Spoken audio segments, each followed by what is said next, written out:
देख रहे हैं नेटवर्क 33 राजकुमार के साथ। तो चलिए बढ़ते हैं आज की कहानी की ओर। उस रात इतनी जोरों की बारिश हो रही थी कि मुझे ट्रक ड्राइव करने में बड़ी ही मुश्किल लग रहा था और ऊपर से हाईवे का खस्ता रास्ता और भी मुश्किल बढ़ा रहा था। वैसे तो मैं पूरी चौकसी के साथ ही ड्राइव कर रहा था, जिसके चलते मैंने ट्रक की स्पीड भी काफ़ी कम कर रखी थी। अभी हम आगे बढ़ ही रहे थे कि तभी अचानक से पूरी की पूरी सड़क एकदम से ज़मीन में धंस गई, जिसके चलते हमारे ट्रक का आधा हिस्सा नीचे गड्ढे में धंस गया और ट्रक के गिरते ही मैं और दीपक हम दोनों ही ट्रक के सामने के शीशे को तोड़ते हुए ट्रक के बाहर उस गड्ढे में गिर गए, जिस वजह से मैं उसी वक्त बेहोश हो गया। फिर जब मुझे होश आया तो मैंने देखा कि मेरे ऊपर बहुत सी लकड़ियां रखी हुई हैं। फिर जब मैंने अपना सिर घुमाकर देखा तो पाया कि मैं किसी शमशान में चिता पर लेटा हुआ हूँ। मैंने तुरंत ही अपने ऊपर रखी लकड़ियों को हटाया और उस चिता से नीचे उतर गया। उस वक्त शमशान में कोई भी नजर नहीं आ रहा था। मैं ये सोच सोच कर डरे जा रहा था कि मुझे यहाँ शमशान में चिता पर आखिर किसने और क्यों लिटाया होगा। फिर मैं जल्दी से उस शमशान परिसर से बाहर निकला तो मैंने अपने आसपास देखा तो ये पता नहीं चल रहा था कि मैं आखिर कौन सी जगह पर हूँ और जाना किधर है। मैं शमशान से थोड़े आगे बढ़ा ही था कि मुझे पगडंडी नजर आई। उस पगडंडी को देखकर मुझे ऐसा लगा कि हो ना हो ये रास्ता किसी बस्ती या मेन सड़क की ओर जाता होगा। ये सोचकर उस पगडंडी के रास्ते से होते हुए मैं आगे बढ़ने लगा। काफ़ी देर चलने के बाद मुझे एक बस्ती नजर आई, जिसे देखकर मुझे थोड़ी राहत मिली और ये सोचकर मैं उस बस्ती की ओर बढ़ गया, ये सोचकर कि वहाँ से कोई ना कोई मदद मिल ही जाएगी। फिर जब मैं बस्ती के करीब पहुँचा तो मुझे रोने की आवाज़ें सुनाई देने लगी। पता नहीं क्यों उन रोने की आवाज़ों से मेरा शरीर भर आया था। अभी मैं बस्ती में दाखिल होने ही वाला था कि मेरी नज़र बस्ती के बीचों बीच जमा लोगों पर पड़ी और वहीं बगल में एक औरत का झुंड भी था जो लगातार रोए जा रही थीं। मैंने थोड़ी और निगाहें घुमाई तो वहीं पर कुछ लोग अर्थी बनाते हुए नजर आए, जिससे मुझे पता चला कि बस्ती में किसी की मौत हो गई है। ये सब देखकर मैं उनकी ओर बढ़ने ही वाला था कि तभी जो मैंने देखा वो देखकर मैंने अपने बढ़ते कदम वहीं रोक लिए। दरअसल मैंने देखा कि उनमें से एक आदमी जो अर्थी बनाने में लगा हुआ था, उसने वहीं अर्थी के पास बैठे बैठे ही 8-10 की फीट की दूरी पर पड़ी एक रस्सी को अपने हाथ किसी रबड़ की तरह लंबा करते हुए उस रस्सी को उठा लिया और फिर उस रस्सी को उठाकर अपने पास ले आया, जिससे साफ हो गया था कि ये कोई आम इंसानों की बस्ती नहीं है। अब मुझे ये डर सताने लगा कि उनमें से किसी की भी नज़र मुझ पर न पड़ जाए और ये सोचकर मैं छिपने के लिए जगह तलाशने लगा। तभी मेरी नज़र एक टूटी फूटी कोठरी पर गई और उस कोठरी के दिखते ही मैं बिना सोचे समझे ही उसके पीछे छिप गया। अब मैं उसी कोठरी के पीछे बैठा ये झांक कर देख रहा था कि ये यहाँ से हटें और मैं यहाँ से भाग निकलूं। मेरी नज़र अभी उन्हीं पर ही थी कि तभी वो सभी अर्थी के एक तरफ खड़े हो गए।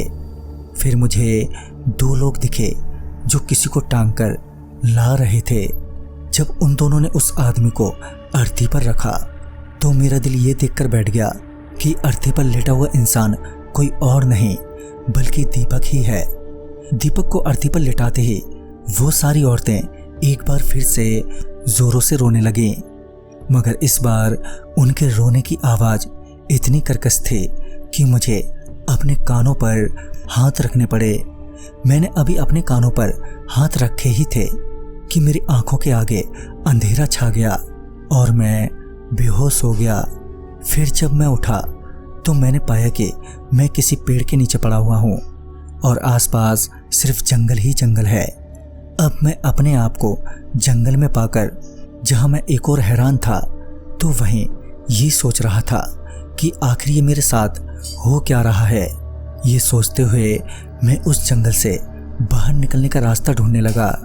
मैं लगातार आगे बढ़े ही जा रहा था कि पता नहीं क्यों मुझे ऐसा लग रहा था कि मैं एक ही जगह पर गोल गोल घूमे जा रहा हूँ। अब सुबह से शाम हो चली थी, मगर जंगल से बाहर निकलने का रास्ता अभी तक नहीं मिला। और फिर थक हार कर मैं वहीं एक पेड़ के नीचे बैठकर रोने लगा।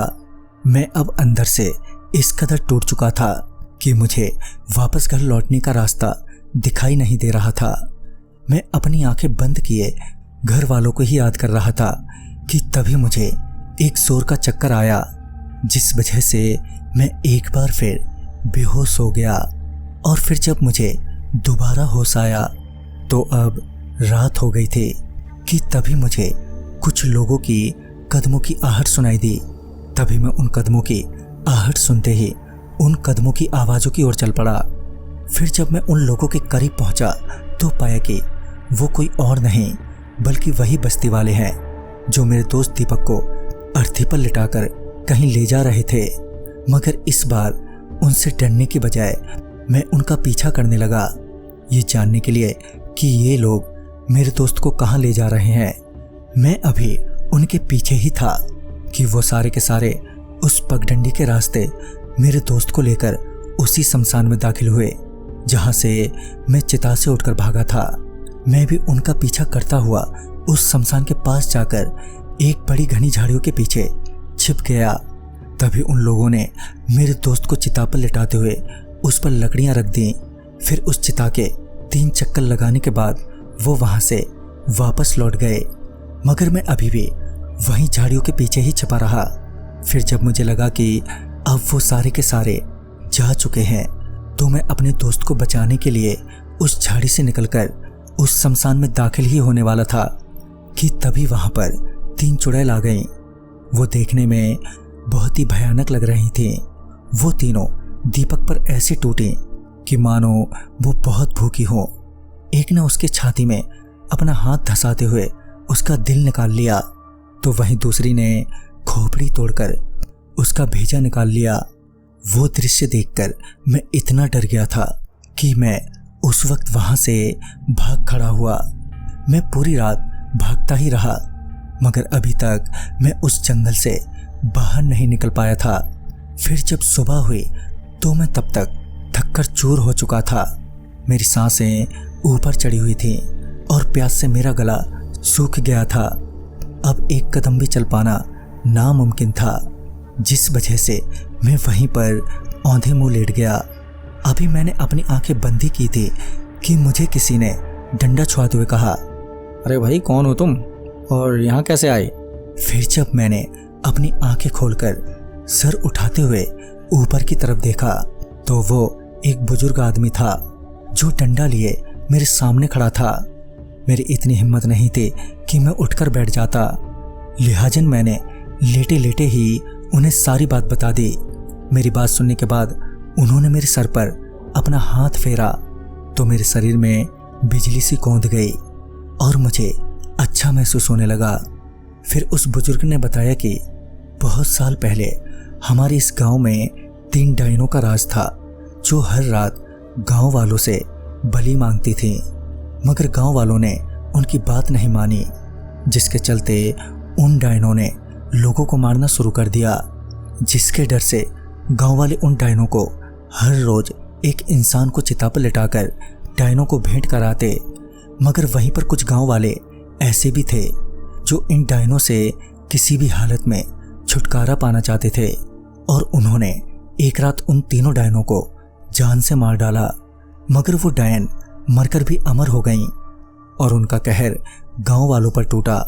सारे के सारे गांव वाले एक ही रात में मर गए, पर मरने के बाद भी गांव वालों की आत्मा उन तीनों डायनों की सेवा करने पर मजबूर हो गई है, जिसके चलते गांव वालों की आत्मा उन लोगों को उठा लाती है जिनका गांव से सटे हाईवे पर एक्सीडेंट हो जाता है।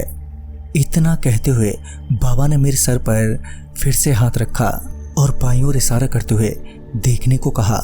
फिर जब मैंने उस तरफ देखा तो पाया कि वहां से हाईवे गुजर रहा है। उस हाईवे को देखते ही मैं उठकर बैठ गया और तभी मुझे एहसास हुआ कि वो बाबा भी अब वहां से जा चुके हैं। मैं उठा और उस हाईवे के रास्ते वापस अपने घर लौटा और इस तरह से उस रात मेरी जान बच गई। तो दोस्तों, इस कहानी में बस इतना ही। तब तक के लिए बाय एंड टेक केयर।